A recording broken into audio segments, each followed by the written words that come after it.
మంచి రైతు. రామాపురం అనే ఊరిలో సత్యనారాయణ అనే రైతు ఉన్నాడు. అతడు గొప్ప దయాగుణం కలవాడు. సముద్రానికి దగ్గరగా ఉన్న కొండపై అతడి పొలం ఉంది. కొండ దిగువ కూడా కొన్ని పంట పొలాలున్నాయి. తన పొలం నుంచి చూస్తే సముద్రం కనిపిస్తుంది.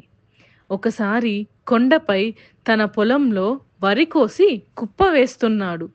సాయంత్రం అయ్యేసరికి పని పూర్తయింది.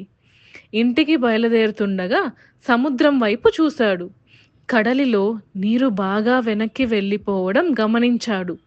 అంతే, వెంటనే ఏదో ప్రమాదం రాబోతుందని గ్రహించి కొండ కింద పొలాల్లో పనిచేస్తున్న వారిని బిగ్గరగా పిలిచాడు.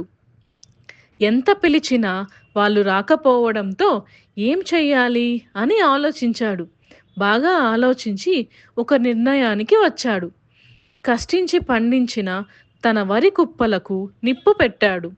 అది గమనించిన చుట్టుపక్కన వాళ్ళు, కింద పొలాల వారు కొండపైకి వచ్చారు. పైకి వస్తున్న తమను సంతోషంగా చూస్తున్న సత్యనారాయణను చూసి అందరికీ ఆశ్చర్యం వేసింది. ఇంతలో సముద్రం ఉగ్రరూపం దాల్చి రాకాసి అలలు ఎగసిపడి కొండ కింది భాగాన్ని ముంచెత్తింది. తన పంటను నష్టపోయి మరి తమ ప్రాణాలు కాపాడిన సత్యనారాయణకు అందరూ కృతజ్ఞతలు తెలిపారు. ఇక్కడ మనం తెలుసుకోవాల్సింది ఏంటంటే, మంచి మనసున్న వాళ్ళు తమకు నష్టం జరిగిన 10 మందికి మేలు జరగాలనుకుంటారు.